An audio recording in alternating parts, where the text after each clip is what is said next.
2024 का वर्ष इतिहास में लिखा जाने वाला वर्ष होगा। यह वर्ष सतयुग की प्रतिध्वनि होगा और करोड़ों भारतवासी इसके साक्षी बनेंगे। 22 जनवरी को प्रधानमंत्री नरेंद्र मोदी के नेतृत्व में भगवान राम की जन्मस्थली अयोध्या में भगवान राम की प्राण प्रतिष्ठा होगी। यह ऐतिहासिक पल होगा।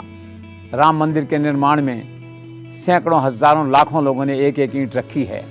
विश्व हिंदू परिषद, बजरंग दल, मोहन भागवत, आडवाणी जी, जोशी जी और न जाने एक लंबी श्रृंखला है जिसमें हर व्यक्ति ने एक ईंट का पत्थर राम मंदिर के निर्माण में रखा।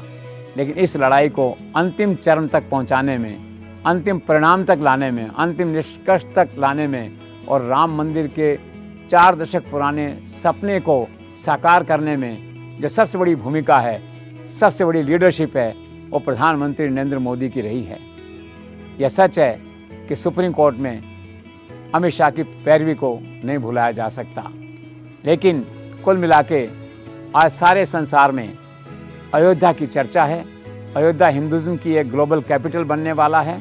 अयोध्या में आप जाके देखिए आज तो ऐसा लगता है अयोध्या ही नहीं पूरे राष्ट्र में एक ऐसा माहौल हो गया है जैसे भगवान राम सचमुच वनवास से लौटकर अयोध्या में लौटने वाले हों, अयोध्या में शासन की बागडोर फिर से संभालने वाले हों।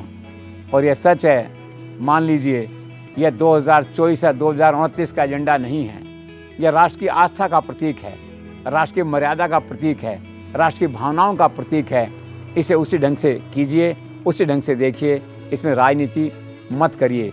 और कुछ लोगों को अगर मंदिर में आने में संकोच है, कोई कारण है, तो उन लोगों के लिए है कि नरेंद्र मोदी ने अयोध्या में राम मंदिर बनाया है, आप पूरे देश में मंदिर बनाइए, आपका स्वागत है। लेकिन कम से कम इस राष्ट्रीय उत्सव के दिन, इस ग्लोबल उत्सव के दिन अयोध्या आइए, भगवान राम के दर्शन कीजिए, आपस में मिलके राष्ट्र निर्माण और राष्ट्र हित की बात कीजिए। और अंत में एक बात कहना चाहूँगा मैं, आज पूरे देश में नरेंद्र मोदी के इस योगदान की, इस स्वप्न के पूरा होने की चर्चा है।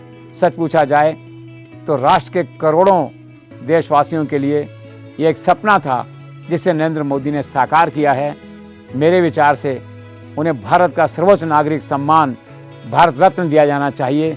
यह देश की जन भावनाओं का प्रतीक होगा, आम आदमी की भावना का प्रतीक होगा और राष्ट्र के प्रति इस प्रकार का समर्पण करने वाले व्यक्ति की जो योग्यता है, व्यक्ति की जो सेवाएं हैं, उसका जो योगदान है, उसका रिकॉग्निशन होगा। अयोध्या आइए, भगवान राम के दर्शन कीजिए और 400 साल पुराने इस सपने को अपनी आंखों से साकार होते देखिए। अभी आदित्यनाथ योगी ने एक जगह कहा कि मैं अपनी आंखों से इस सपने को साकार होता देख रहा हूँ। उनके चेहरे की भाव भंगिमा ऐसी थी, उनको यकीन ही नहीं हो रहा था कि वास्तव में मंदिर बन गया, मंदिर बन रहा है। तो ये स्थिति है। योगी जी जैसे व्यक्ति ये सोचते थे कि पता नहीं मंदिर कब बनेगा, और आज मंदिर उनके हाथों से प्रधानमंत्री के नेतृत्व में मंदिर बन गया। कुल मिलाकर 2024 का वर्ष भगवान राम का वर्ष है, मर्यादा पुरुषोत्तम का वर्ष है।